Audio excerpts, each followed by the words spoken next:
What a memory. I've been cleaning the house and stuff. I was getting ready to make a batch of my famous Willie balls and started working on it and forgot that I wanted to make a video of it, so I'll restart right now. First, you're going to need a pretty good sized bowl to put all your ingredients in.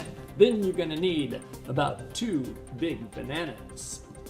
You're going to need some oats, some coconut, and as soon as I get more ingredients, I'll let you know what else. Little black seeds. I don't remember what they're called. They swell up with water. They're good. You're also going to need some sesame seed. Can be either the hulled or the unhulled. You're going to need some maple syrup, because maple syrup is what helps sweeten it. Fresh applesauce with no sugar in it, unsweetened. I like to use coconut oil, so there'll be some coconut oil in it also. The mango are also really good as an ingredient. I don't always stick them in, but they're good cubed and stuck in there. I said I'd already started this. This is the leftover from making my almond milk. It's the pulp that's left over, and I use that. I throw in a bunch of the almond pulp left over from my almond milk that I make. A couple of bananas, as I said. There's coconut. There's those little tiny black seeds. We got some oats in there, and I think that's where I am right now. I'm going to show you how I slice my mango usually. I start up at the top, either end really, and then I go as close to the seed as I can. I slice down like that, and I end up with mango. I take it, we're going to run like that. 1, 2, 3 vertical lines running the length, like that, and then I go across. 1, 2, 3, 4, maybe 5. When I'm done, I can slice my mango. It comes off like that, and I just take the knife and I just slice it into the bowl. Okay, here we go. Mango into the bowl. And as you can see, it just slices right into there. Finished up, you'll end up with all kinds of cubes inside your bowl that you can mix right in with everything that we have. Mango gives it a nice surprise flavor in each of the balls. Okay, now you're going to need one of these guys so you can mash all this stuff up. Take it, start mashing it until you end up with a nice, everything all smashed to pieces. Now it's going to be a little bit dry, so the other thing that you need to add to it, of course, is some applesauce. I'm going to dump some applesauce. As you can see, I do precise measurements on this to make sure it comes out exactly right every time. Okay, that was about 1.5 cups probably, something like that. And then you stir it up and then keep smashing it. Once it's all done, you might decide you need to add some more oats, a little bit to it. If it gets a little bit too runny, if it's not runny enough, we're also going to end up adding a few more things to it. Right now I'll do. So another main ingredient, I got pumpkin seeds here, so I stick in some pumpkin seeds, about 4 seconds worth. Flaxseed. Flaxseed is another one. Put in some flaxseed, sprinkle generously. Okay. Sunflower seed. I put in some sunflower seed to mix in. And of course I have chocolate seed. Chocolate's a very important seed to throw in there. Dark chocolate's the best. So I'm throwing some dark chocolate seed. Okay, in addition to that, we got some dates. These are dried date pieces that are covered in oat flour, I think. I always like to put some date pieces in there. Along with that, raisins, dried raisins. Well, are there any other kind besides dried raisins? That's a stupid thing to call. Yes, raisins. How about dried grapes? And then we add some nuts to the mix also. I'll probably stick in some walnuts, almonds that I'll chop up, Brazil nuts, and I think I got some filberts here. I'll throw some filberts in also. Mix that all up, and then we'll be smashing it all up with this. I got some nuts and chop them up.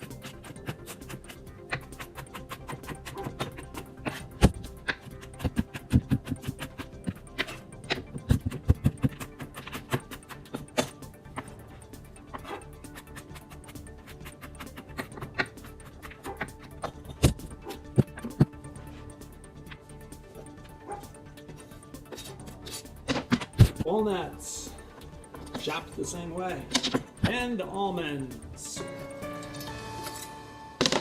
Things to add to the mix. One is brewer's yeast. I like to add some of that to the mix. Gives it a nice earthy flavor. Always like to have the coconut oil, and I add, sometimes it's warm enough in here that you can actually pour some in.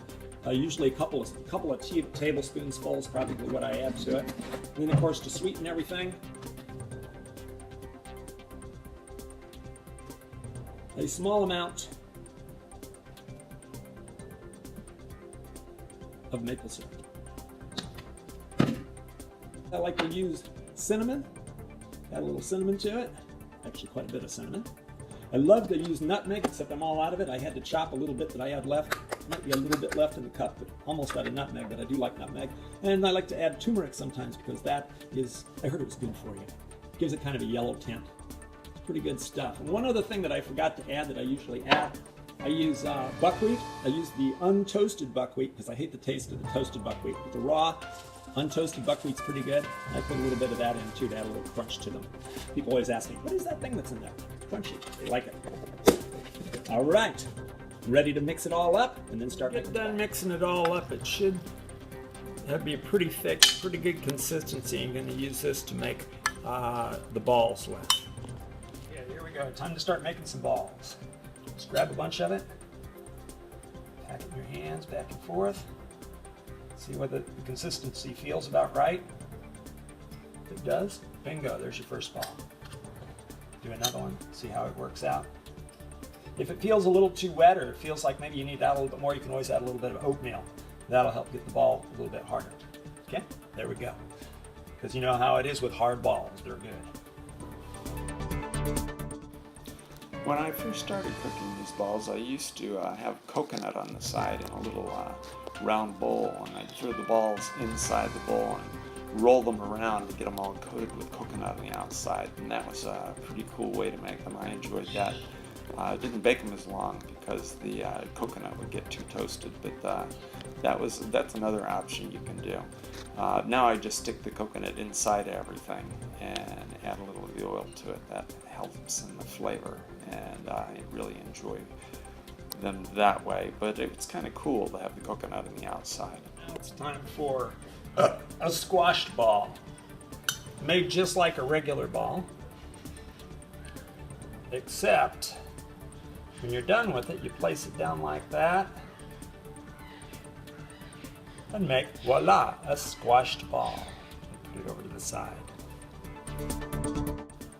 Okay, these flat balls are my wife's favorite. Cindy really likes them a lot. I think probably because they're a little crisper.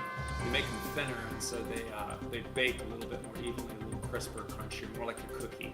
That could be why they're her favorite. But basically, they taste the same as the regular balls. You can do about half and half when you make them. Okay, there's one more thing here that I forgot. I like to put carrots in these things. So I think I've done this. The rest of them I'm going to fill up when I'm going to grind some carrot. I have a grater right here. I'm going to go ahead and grate some carrot into it.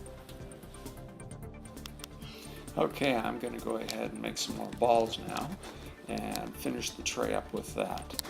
Once I'm done with that, well, actually the oven is already set to 375 degrees, so I'll place these in the oven and begin baking them.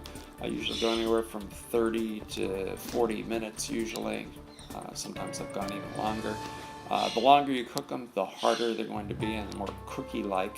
The less time you cook them, they'll be harder on the outside, but they'll soft and gooey on the inside. So whichever way you prefer, that you can experiment with them and see what you like best. Enjoy!